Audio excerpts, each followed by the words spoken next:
Douglas Ducote, an American patriot by the grace of God, do solemnly swear to support and defend the Constitution of the United States of America from enemies foreign and especially domestic.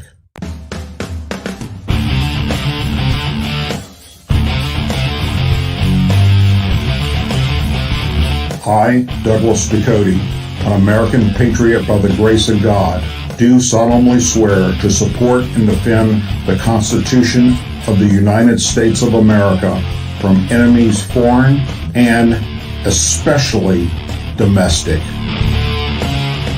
Say it with me. I pledge allegiance to the flag of the United States of America and to the republic for which it stands, one nation, under God, indivisible, with liberty and justice for all. Hello, everyone. Had many places to be tonight. You chose to be here with me, and for that, I'm forever grateful. With us, Wednesday night with Douglas and Marilyn. And we're not going to talk politics on Wednesday nights. No. Except if we do. If we do. But we try not to. Yeah, we try not to. It's really hard, though. It is very hard to. Yeah. It's very hard for me not to talk politics. Yeah. But I will ask you something that's completely off topic that has nothing to do with the way we're going to do this Wednesday night show. Okay, what? What do you think about all the executive orders that Trump's doing right now? I think it's shock and awe. Yeah, I do. I think basically he got voted in, and he and last time he didn't do anything. We wanted him to do so much, and we're like, what happened? You promised all these things. Right.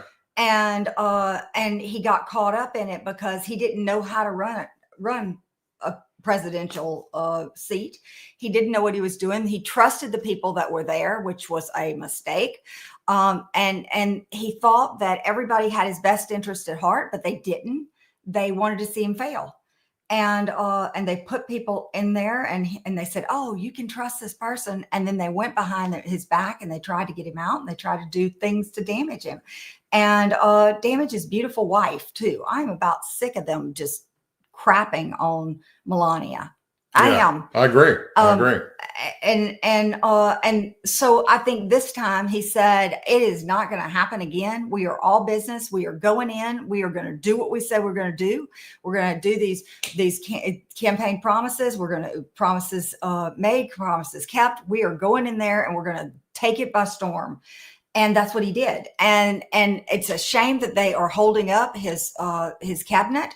And if they hurry up and release his cabinet, then we can hurry up and actually have people on a panel that can say, what are you doing? Yeah. So typically I'm the one, because I got to watch all the different news media outlets to get ready to do my show on Tuesdays and Thursday nights. Mm-hmm. And so typically I'm the one that's in front of the television, yelling and cussing and saying things like, what the hell?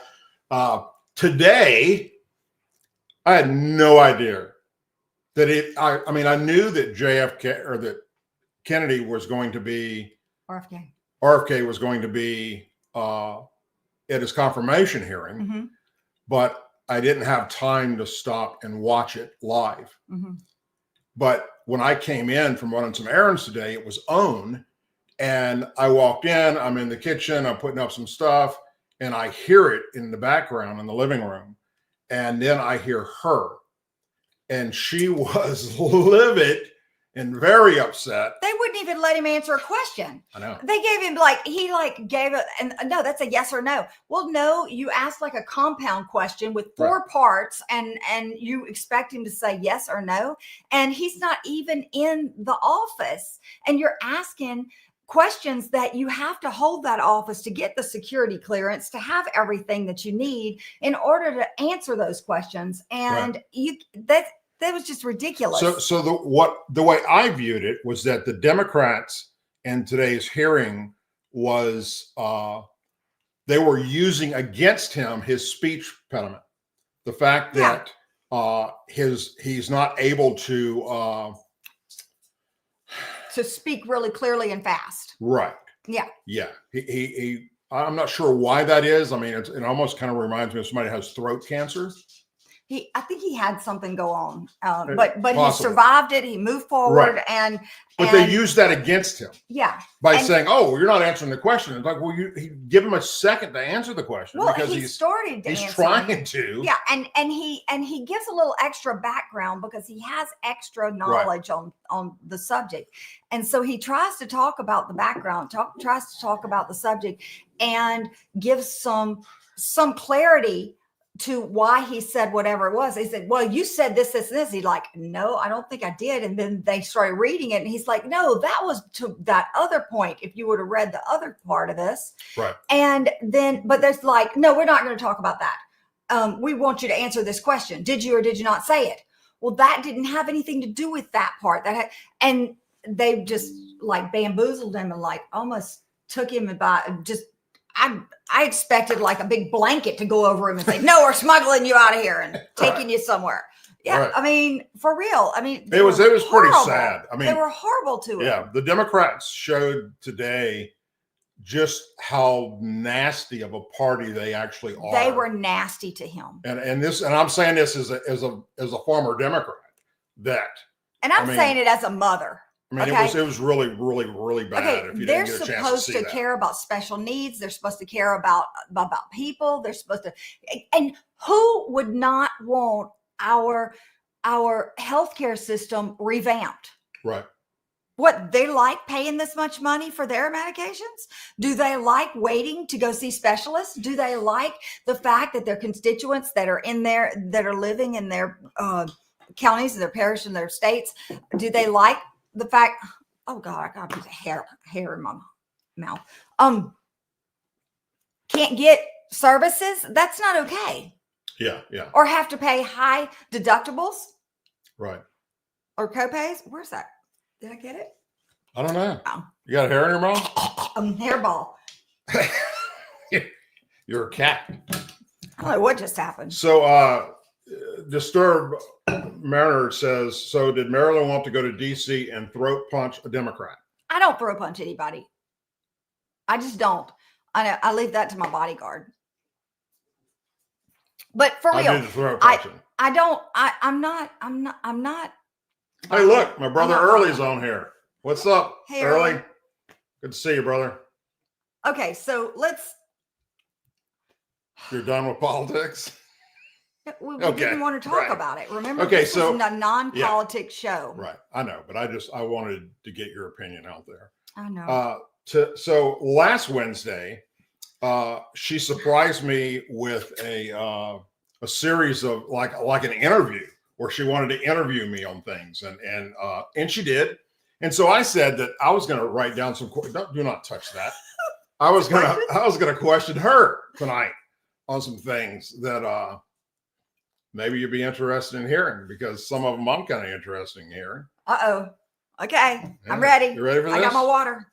You might want to go get some Jack Daniels. Oof. All right. There we go. He said, you only asked me like 10 questions. I didn't. I had 3 pages worth of questions for you. Good. I'm glad you only have 4 questions for me. Go ahead. I don't have 4 questions. I got 5. And there's a whole bunch of things in between these that I don't see anything in between. That's because you don't have the same kind of eagle eyes that I have. Okay. Eagle eyes. All right.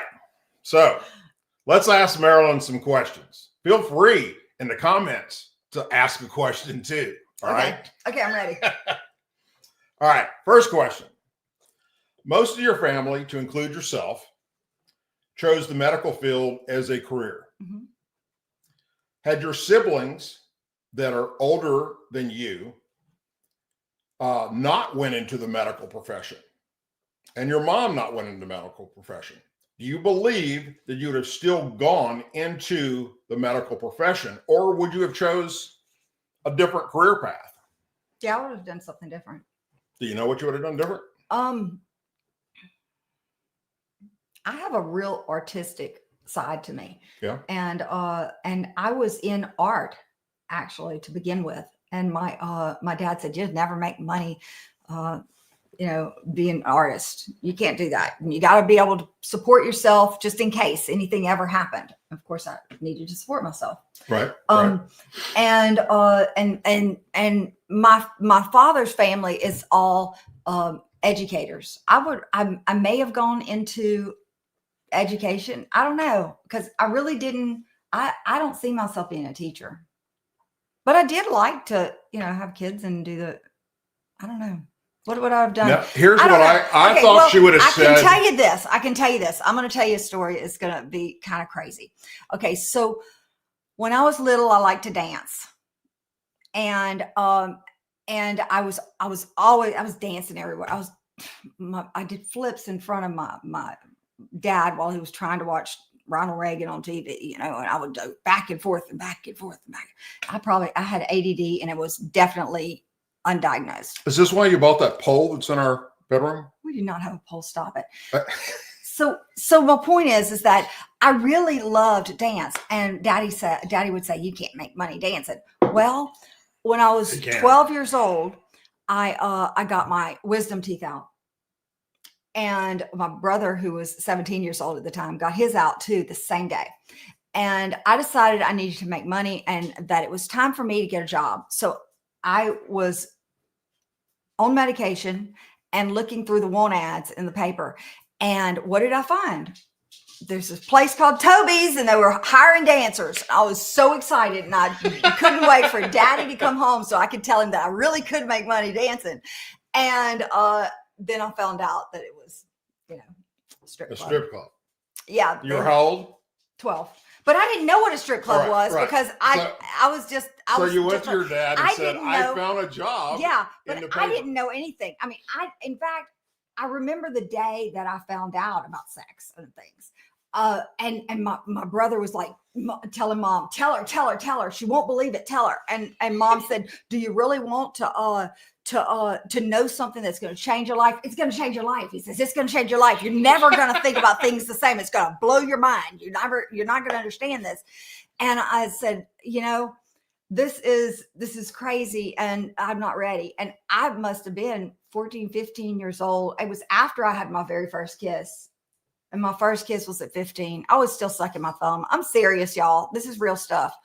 And I remember coming home from my first date, and I went that night to suck my thumb, and I put it underneath my pillow instead of in my mouth because I said, okay, I'm too old to suck my thumb now. I can't do it. Right.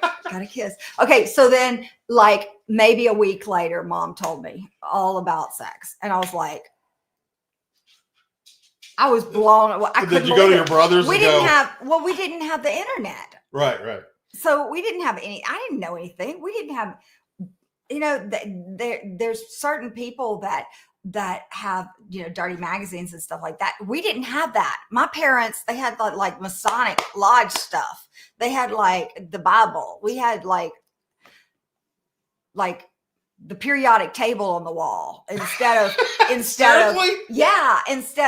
helped make the periodic whenever I was in kindergarten. I was drawing with my sister. Whenever they were in chemistry classes and in school, I was they would take me up to chemistry classes with them in college, and I would be like the show and tell, I guess. Oh, look, Marilyn, watch this, and put this in there, and we'd do something, and something would. It was fun. Yeah, what a big difference between the way and you were raised and the way I was raised. Well, we also had the farm, so we would go and we had cows and horses and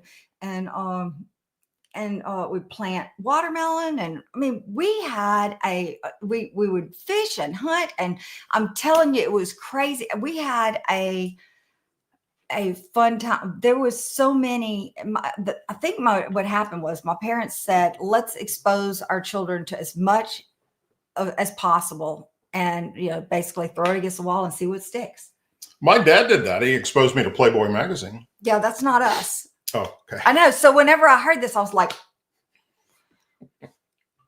my dad's watching tonight's show, and he's probably like, what the hell? You had to tell the world that, Doug? Yeah, that's right.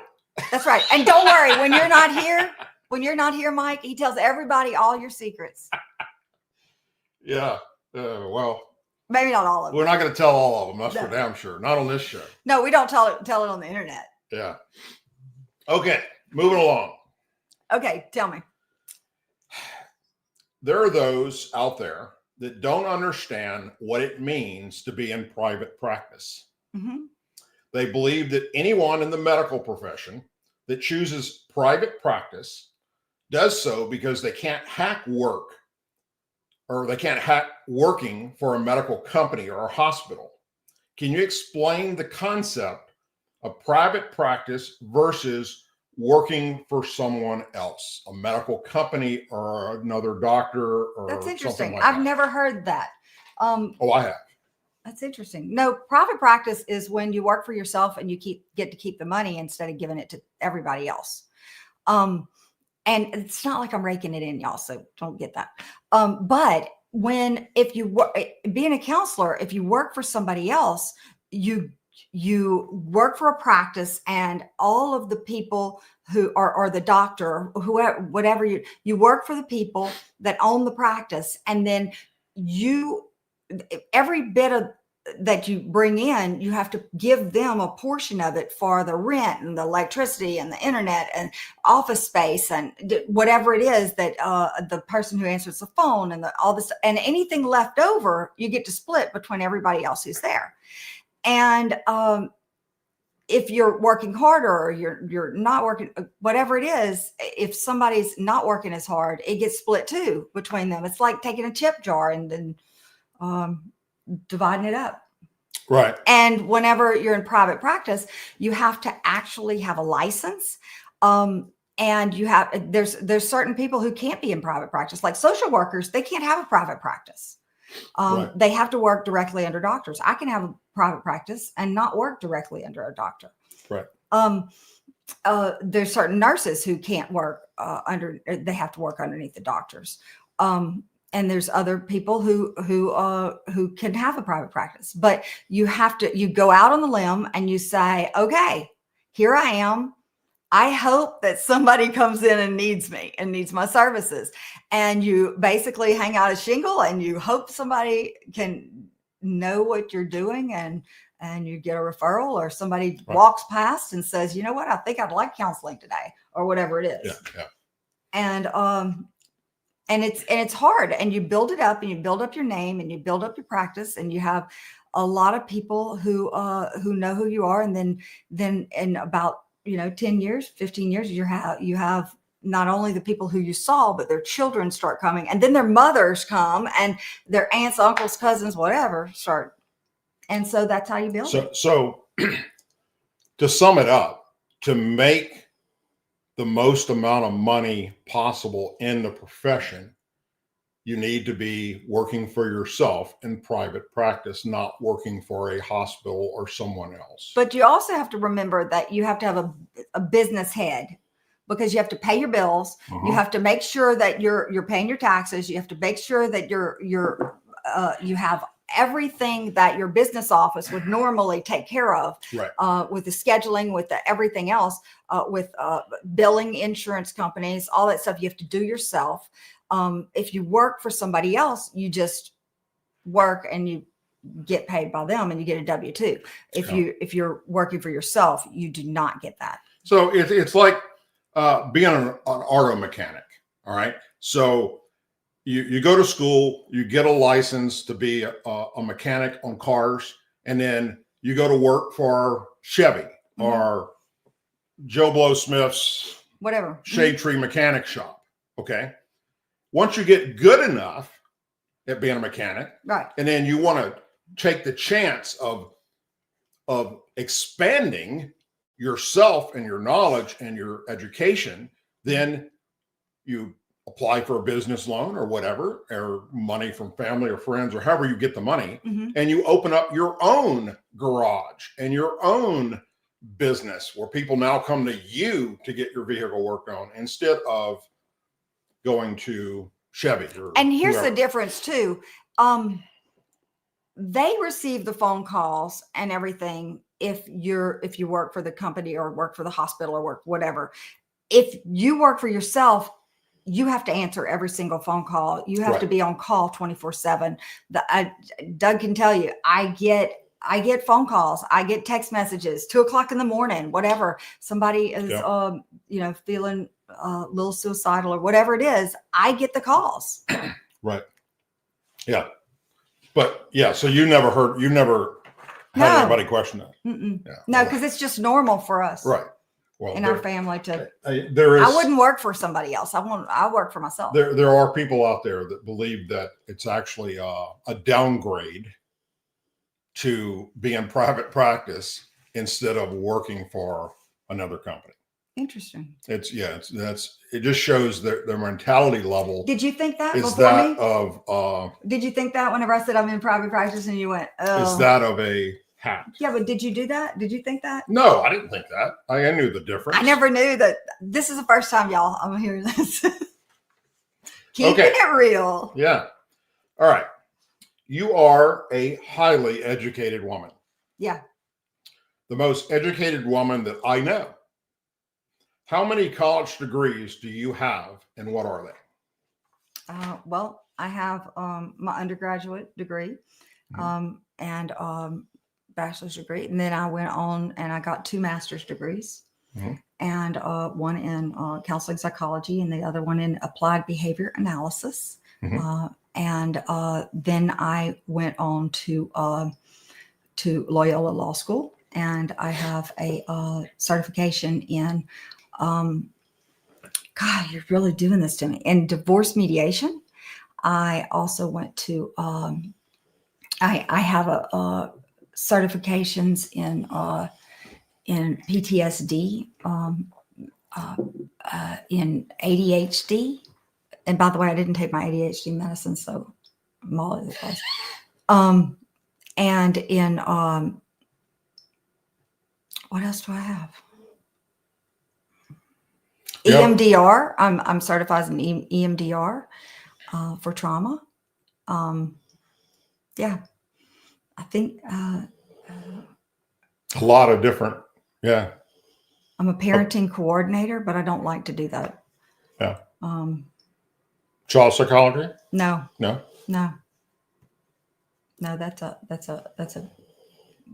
another degree, but I don't have that. Yeah. Think that's it. Okay. Oh, and substance abuse. Right. Professional. Yeah. Okay. Having been born and raised and educated in Southwest Louisiana, what sets Southern women apart from those born and raised in the North? In your opinion? I think we are just ready for anything. We invite people in with a cup of coffee, and say, okay, whatever it is, come on, we can. And I think it's also we can do anything. We roll up our sleeves and I don't care if it's the next door neighbor that needs help or that somebody on a farm that's down the street, down the road. If they need help, we all pitch in and we do it. And we if we don't know how to do it, we ask somebody else if they know how, and we teach each other. We pull each other up. It's a community that's different, and we're kind. Yeah. Well, maybe not all of us, all the time. I'm talking about women. Oh, okay, women. Okay. Nothing against women in the North. I can tell you this: what we're missing. I tell you what we're missing these days that we really don't have anymore, and that is the community that wraps itself around. Like they used to have, like the stitching. People would come in and do the sewing together, and they cook together, and they do everything, and we'd raise up our children together. And so now we have these single moms, and we have these moms that are married, all this, but they're doing it by themselves in their own households. And then they get stuck, and maybe they don't have their mom around anymore, or their grandmother around, or something to give advice or to tell. And they get stuck, and we forget to ask, hey, what happens if this happens? And what did you do with this one thing? And whenever we have our community of the women that used to be together to do all this, making jelly together and doing all the, things together as a group, they would have somebody to say, hey, my niece did this, and let me tell you how it turned out. And this is, and this is a way to handle that. Or, I mean, whenever I raised my boys, I had a great uncle, and he told us that Grandma Houston, whenever she raised her gaggle of boys, she would, whenever they would throw firecrackers down the chimney, and they had a kitchen, they would all in the hearth of their kitchen, they would, she'd say, oh, those boys. And instead of yelling at them and don't do that and whatever. And they all grew up, all 9 of them, they grew up very close, and never a harsh word between them, because Grandma Houston wouldn't have it. Now, speaking of Grandma Houston, this isn't one of the questions, but explain that part of your family. Who are the Houstons? Well, the Houstons came down. I don't know. Who's the most famous Houston? Sam Houston, General Sam Houston. General Sam Houston is her relative. President of Texas. Yeah. And he was a great uncle. And so, yeah. Okay. So what I was trying to pull out of you with that question, maybe I should reword this differently. Okay. Instead of saying from the north. Yeah. Because that's not really what I meant to say. Okay. What I meant to say is, what separates Southern women from, let's say, liberal women out on the West Coast? Oh, you're talking about, we can. So there's a major disaster. A nuclear weapon goes off in the middle of the country, and half the country we got our power grid goes down. We have all kinds of disasters happening. What can Southern women do that today's general public can't? No, I'm talking about the fact that you guys know how to fish and hunt and sew and grow food and cook food, and you learn all everything. These things as a Southern woman. That's just part of your upbringing. It's part of what we do. Yeah, it's who we are. It's in us. And the same thing actually goes. We make our own bread, and I made butter the other day, and buttermilk, and same thing. Same thing can go for guys as well. I mean, liberal guys, it doesn't have to be liberal. It just people who are born in the city or born somewhere else that don't have somebody that is teaching them, hey, this is how to change your oil, or this is how to change a tire, or this is how to ride a 4-wheeler or whatever. Yeah. I guess that's what I was trying to get at, was that in my growing up in the South and living all over the country with the military and being involved in relationships all over the country, what I always learn is that women and men from the South have a knowledge base of being able to do all kinds of stuff. Yeah. That would come in very handy in the event of, a zombie apocalypse. Anything. I'd rather have you. In fact, let's talk about the fact that we have to build a fence, and we got a price on that. And we went, what? What was it? $15,000 to put a. Yeah.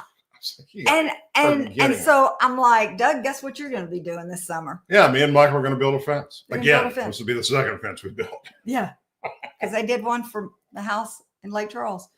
But and he can do it. You better do it right, though. If it's in anyway, I can look at something and know it's plumb. Plumb means you hang a string and it goes straight down. I can look at something and know it's got a plumb line. Okay, and if something's off, I'll tell him, and he's like, "Oh man, he serious. It's true." Yeah. So when we were putting together this studio in here, and or my office, or whatever you'd like to call it, where we do the show, she did most of the painting of the walls, but there was one section we never finished, and then I went to finish it recently, And she was like, no, let me do it because it's got to be plumb, the It's not straight plumb. line you're making.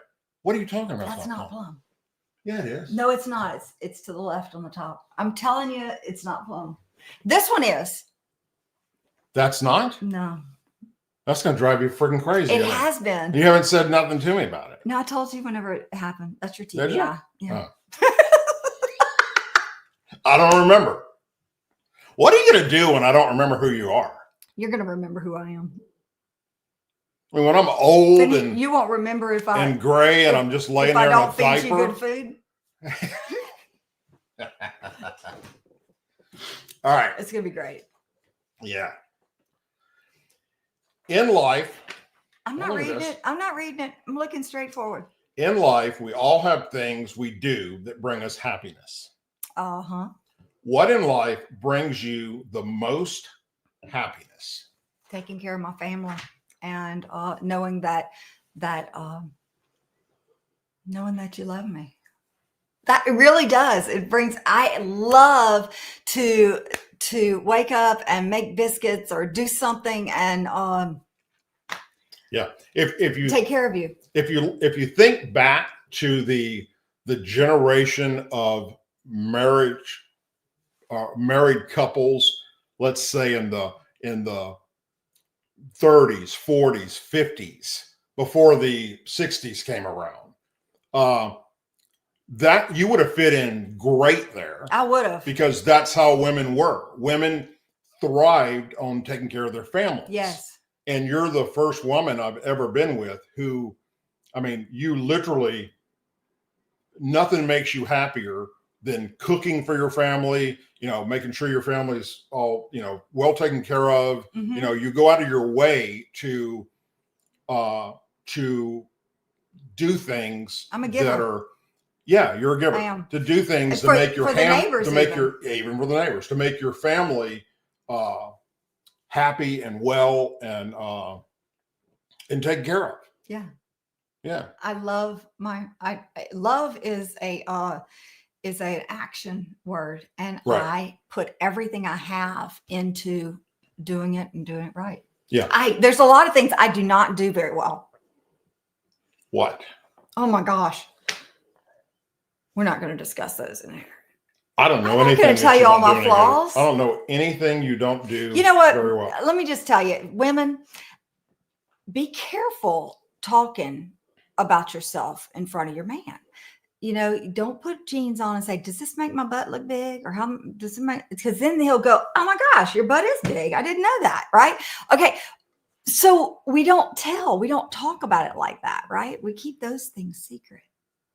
I mean, if I said, hey, look, we need to change the spark plugs in the oil in both vehicles. I'm going to take care of my truck. You take care of your car. Nuh-uh. And let's say we didn't have.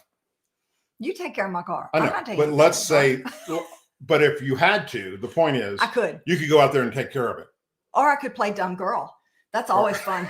Dumb girl is always fun. Whenever you pull up and you go somewhere like a auto part place, and I don't know what happened. My husband said to do this, and I don't know.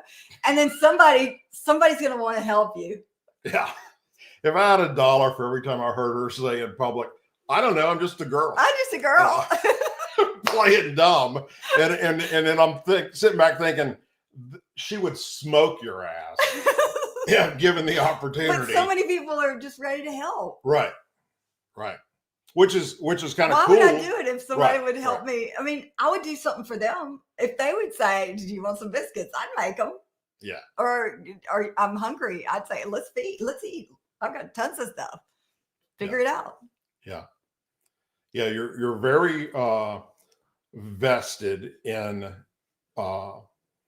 family oriented and security, comfort of kids, of relatives. Yeah. You go out. I mean, even tonight before the show, you were going out of your way to help take care of family members that were having some issues, and that is, there are people out there, women and men, who don't have that gift. You know, my biggest gift, I guess, is that I have the ability to be your best friend and or kill you. And I'd you, rather the best friend part. and I vote for that. and you, on the other hand, have the. I mean, if the person needed to be killed, you would turn to me. You would do I everything. could probably do it if they had. If somebody came into my house and was Not that we're killing anybody. I'm just no, saying that against my family or something happened. Right. I could do what I needed to do. Right. However, I don't want to. Well, yeah, I don't either. I mean, I don't want to take another life again. No, but never. If I have to. I do not want to ever do that. Go. It's either me or my family. Then guess what? It's gonna apocalypse, and we have the zombies. Yeah, they're out of here. Sybil 172 says, "Love is everything." Love is everything. Thank you, Mr. and Mrs. Ducote. God bless. Thank you. God love bless you too. Is everything. It is. Yeah. Love is the greatest of these is love. Isn't that what it says in the Bible? And it's true. And if you have love and you give love and you do things with love and everything that springs up from your soul and you just rain it down, there's nothing we can't accomplish with that. What do you think about, okay, so going back to when you were in school, of course, I'm older than you, but I do believe that y'all still, in your era, you had. Are you going to talk down to me now? No. Okay. You had. Did y'all have home ec and things like that? Where girls learn how to sew and cook and things like that? We had contraband cuisine at my school. Yeah, and we got taught. And one time I made an apple pie for my boyfriend, and all of his neighbors who lived down his street were in my group, and they all added something bad to the pie, and they knew I was making it for that boyfriend. This is a real story. And I came home with the pie for him. I was so excited to come home with the pie. I was a junior or senior, no, maybe a sophomore in high school. Came home with the pie, and he on purpose knocked it off the counter, and because he heard that they all sabotaged the pie. I didn't know. And I was so sad because I really worked hard on it. Then I found out about it, and I was so mad at all the neighbors. Wow. Those boys. Speaking of pies. Those boys. You made a pie yesterday. Was that a pie? That was like freaking fantastic pie. Wait, let me find a picture of it. They won't believe it. This thing was. It was amazing. It was amazing. Yeah. Oh my gosh. Y'all, that was a pie. It was cherry and blueberry and apples. Yeah. All fresh. Oh yeah. And oh yeah. The whole there thing was handmade from scratch. But yeah, I mean, when I was in school, all the girls went through, I think they called it home ec. I don't remember exactly. Yeah, it's home ec. My mom used to be a home ec teacher before she was a counselor. They learned how to sew. They learned how to cook. They learned how to, carry around a sack of flour to pretend it was a baby for a week. All this, they learn how to do these things in junior high and high school, to where when they became an adult, they were prepared for society. And the boys, we went to shop class, the auto class. We learned how to work on cars. We learned how to weld. That's right. I learned how to weld in high school. I would have loved to learn how to weld. I thought that was cool, but they wouldn't let us. We learned carpentry work. We learned all these different skills that, of course, that was a time too where we could go to school with our shotguns in the rear view of our truck. We did too. We would nobody go hunting. Stole it, and you go hunting after We'd school. Go hunting before school. Are you kidding? 4 o'clock in the morning, we were in duck blinds. We drank and smoked before school, but afterwards we didn't, because I was a good girl. Remember? Right. Yeah. I had a Jeep. Huh? Yeah, it was school bus yellow. Renegade, a CJ5. And you couldn't get away from your daddy with that because he knew everywhere you went. He knew everywhere I went. Yeah. Very cool. All right. What else you want to talk about? That's my questions. That's it? Yeah, that's it. Okay. I have a question for you. Okay. Okay. What is one of your favorite daily things that we do? Daily traditions, I guess, that we do every day together, or that we do during the day. During the day? Yeah, day, night, morning, whatever. What is one of the things that you truly, that you hadn't told me, but that you truly like, besides my songs?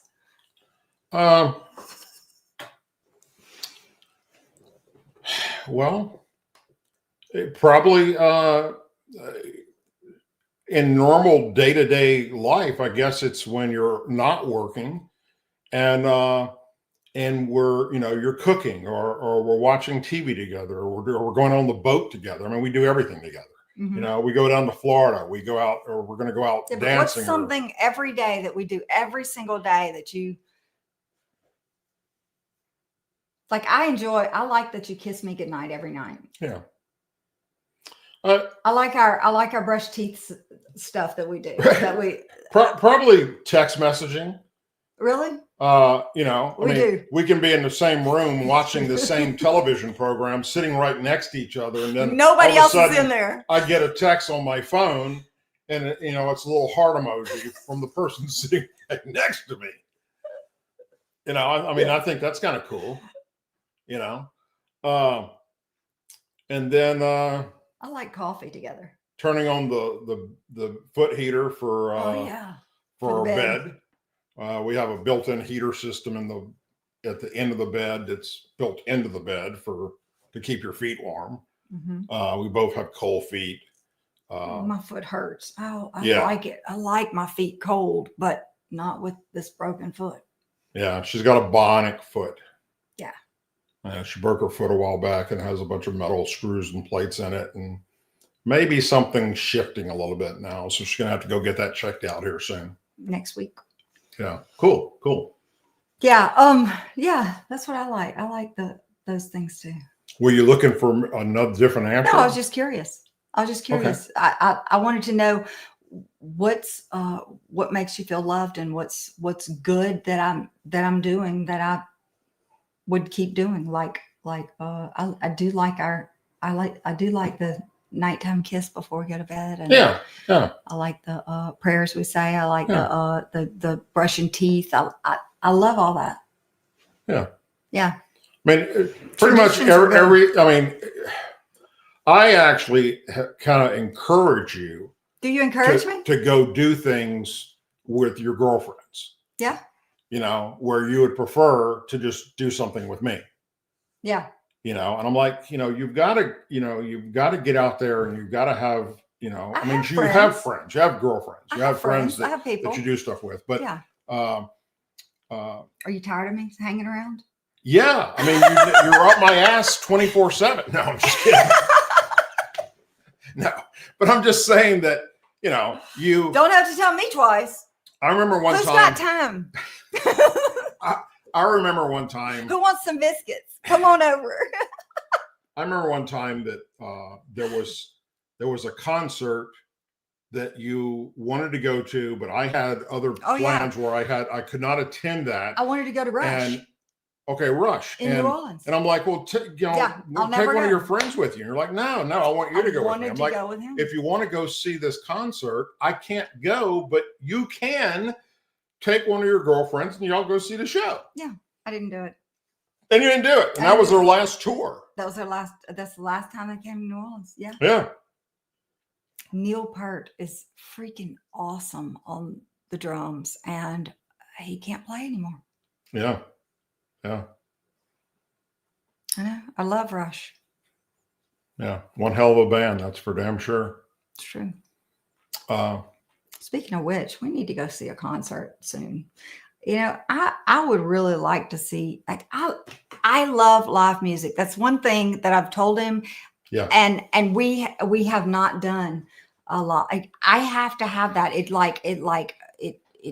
Even if it's somebody just playing the guitar in the corner of a room, whatever, Yeah. or live music, you know. I mean, whatever, we do get out and church see and live stuff. music. We just don't do We it as have often to- as we would like to. We I both need love it live to- music. It heals my Yeah. soul. Yeah, yeah. I need that. So, like once every 2 weeks, I need Yeah. it, and we have not had it like I need it. We need to So get. I'm letting you know. Well, we do have. I need more. We have Leonard Skinner and Kid Rock.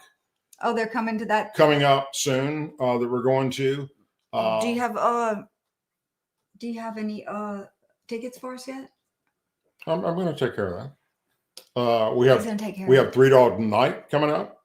Who did I just tell you is coming to I don't know. to Biloxi? I don't know, but you got to go take care of this.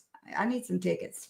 And we need to get back down to Texas and go see Dan, our friend Yeah. Dan Govich, which y'all seen him on the show. He's been on the show several times. Yeah. Angel father. Yeah. Dan's also a musician, and he is just an outstanding musician. Yeah.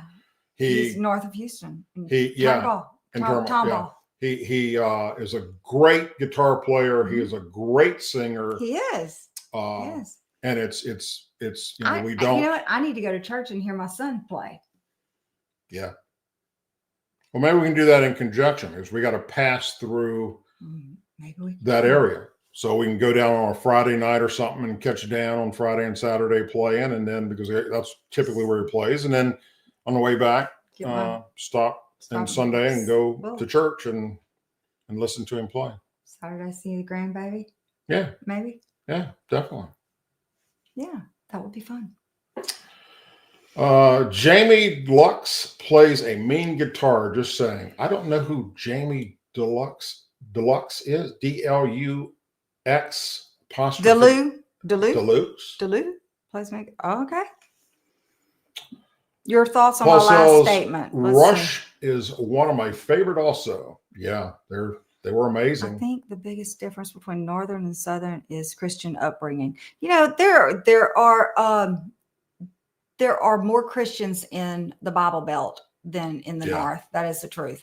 And let me just speak to something that we said a while ago. And it's true. The North isn't just cities, and you're right. But they have a lot of cold weather up there. I don't know if y'all know that. But when it's cold, typically you don't do as much outside stuff in the cold as we do down here, you know? Yeah. And I don't know why. Well, because we're not used to it, Northern and people, everything shuts down. Yeah, but if you look at Montana, they do things outside. Right. And things. I just because maybe every country. winter they're going to have snow and ice and storm and that, and we don't have that down here. And we had a little bit of it last week. We recently had. And I want you to know that I like no snow. I like beach. and I can go to the snow, but I don't choose to live there. We're going up to the snow. Coming up. Next but month. The point is that. Yeah.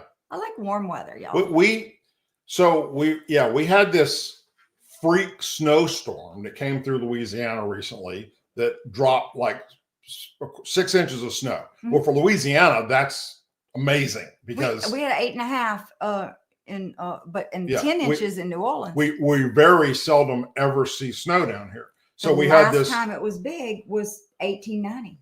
Yeah. So we had this freak snowstorm. But before that happened, we'd taken the boat and had it winterized and put it up in storage for the winter. And so that was just like 30 days ago. And now we're thinking, hell, the weather's going to be so great this weekend. We have a reunion we have to go to Saturday, but we're like, Sunday, let's take the fucking boat out and go out on Lake Pontchartrain. The day before the snowstorm, it was 74 degrees here. Yeah. Yeah, it's crazy. And it's up in the 70s again now. Yeah. It's like, it's not weather, it's malaria. I mean, it's bipolar. That's a great way of putting it. It's bipolar cold, weather. Hot, cold, hot, cold. Yeah. Yeah. Goes all they over don't the know. place. I know. Yeah. It's like hormones. Syl says, my husband built the Crystal Cathedral, and I've been to many churches. My mama made sure of it. Very cool. That is good. Yeah. Very, very cool. John says, yep, winter is 5 months long up here, November through March. So, I just can't imagine. Yeah, I can't either. I remember, okay, so when I went into the Army in 1985. Oh, we got an Army story? I was so thrilled that I was going to be going in December in New Jersey. I went to Fort Dix for basic training, Fort Dix, New Jersey. And I was like, wow, I'm going to actually see snow. Because I'd probably only lived or experienced snow maybe twice in my entire life. And now all of a sudden I'm going where it snows. And so I was so happy for that. Like on day 3, I was miserable. I was like, oh man, of course in the Army, you're out in it, But yeah, I'm a beach person too. Yeah. We love the beach. We are going next month to I don't like Canada all the for snow sand skiing. everywhere though. Oh, I do. I know you do. You took sand and you threw it in my trunk on purpose. We were dating and I said, I don't know. I don't think I like sand everywhere. Do we have to have sand everywhere? And he reached down and got some sand and threw it in my trunk. And I went, I don't remember doing that. yeah, that happened. But that does sound like something I would do if somebody said, oh, I don't like this, as a joke. It was a joke. Well, here. It was a joke. Like this. It was a joke. Was it? Crazy. Yeah. He's crazy. All right, folks. Well, anyhow, thanks for joining us tonight. You had many places you could be. You chose to be here, and we appreciate that. We're going to do this every Wednesday in between the... And we're not going to do political statements. We're not going to talk politics unless we do. I know. It's difficult. And we try not to. And we just want to love people, okay? Can I just say, we need to love people instead of pushing and going head to head with people. We really need to love them to our side. Love them to Jesus and love them to understand that we want the best for everybody. Yeah. You know what I think? I think you and Brianna should put together, do your own show on something. You can even come and do it on my show. No, we're not doing it on your show. If we have our show, we'll have our own show. Private practice, remember? I don't work for anybody else. And then you and Reggie can do, so you and Reggie can do a cooking show. Oh, yeah, Reggie's good. And Brianna and I will do a combat veteran show. I don't know. Where we talk about the crap that we dealt with in Desert Storm. Oh my God. Our neighbors across the street are the nicest just people, the coolest people ever. But she so and I glad both were in Desert Storm together. She was in the medical field in Desert Storm. Of course, I was in aviation. But it's so neat to live next to people that also love that we like fishing and have boats also that are fun and are fun to do things with. And he is a great cook. Yeah. And, sometimes I call him over and I'm like, hey, I don't know what this needs. Come tell me what does this need? And he says, oh, let's put this in it. I'm like, it's perfect now. Yeah. And then he came over last night or yesterday to help me figure out, and we never did. Well, we kind of did. Did you talk about this? I did not talk about this, but every now and then we have things happen in our new house that just doesn't make sense. Okay, so the other day he was going to do a video in front of the TV and it was just too bright. And he's like, we need to close those blinds. And we couldn't close them because you have to have the little string that pulls, to close them. And they're way up there. Yeah. And there wasn't one. You have to get a ladder to get up to get to them. And they've always been open since for over a year. They've always been open. Always. Never been closed. Always. Okay, so he did the video in another room. Well, so then I came downstairs and I said, hey, what'd you do? You closed the blinds? And he said, no. And I'm like, they're closed. What happened? Yeah. And then I went and got Michael, our son, and went, how did you do this? I didn't do it. What did y'all do? Yeah. So he thought we did it. These top windows in the living room are probably, so I'm 6 foot tall. So they're probably. No, they're second floor. They're 10 foot above me. There is no string to get them to open like this. Yeah. 14-foot ceilings. And then it's above that. Yeah. So then I sent a text message to Reggie and I said, hey, if you get a moment when you come home, pop over here and let me show you something. Help me figure this out. So he comes over and I explained it to him. And I said, how would you close those and open them? And he's like, It's got to be a remote. I don't know. And so he was able to figure out that, and you can't see it from the ground. But so we got a ladder to get him up there. And he found this little bitty tiny wire and a little thing on the end of it that was behind the top part of the blind to where you couldn't see it. And he goes, they're freaking remote control. You have a remote control that operates these things. I said, I don't have a remote control. We had three remotes when we moved in the house that they left behind. 3? One is for the gate to come in, the community, or the garage. And then the other one was for the awning in the back. And sundowner or whatever you want to call that thing. And so what we figured out is somebody in the neighborhood that's really near us has remote control blinds and their signal is operating ours. And so somehow they closed them and I don't know how to open them now. So I have to find somebody who knows what kind they are so we can buy a remote or something. Isn't that crazy? So I get to go play stupid girl, dumb girl. I don't know what happened. Of course, this time I really am because I don't know what happened. Hey, real quick, somebody just said, did you guys hear about the airplane crash near DC airport with American Airlines CRJ 700, a helicopter? No, I did not. My son flies for American Airlines. And thanks for helping our anxiety. I don't think he's on the CRJ anymore. He was. I did not know that. I have to reach out to him and find out what the hell just happened. God, I hope there's no fatalities in that. That's hard. Oh, wow. No, I did not know that. You're just DC plane crash, Reagan 25 minutes ago. Son of a gun. Okay. Thanks for sharing that. We'll have to check into that. Wow. That's horrible. Okay. Well, anyhow, we're just sending prayers up for covering for their families. Definitely. As always, please say a prayer for our men and women serving the United States military, our veterans, our law enforcement officers, our first responders, their families, our angel families, our Blue and Gold Star families in our country. May God bless the United States of America, and may God bless each and every one of you. Thank you for joining us tonight. Tune back in tomorrow night right here for the live Douglas Ducote show, where we will talk politics as we always do.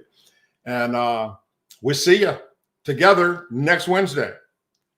Bye. All right. Have a great one, folks. See you tomorrow night. Bye. Oh, doggies are barking.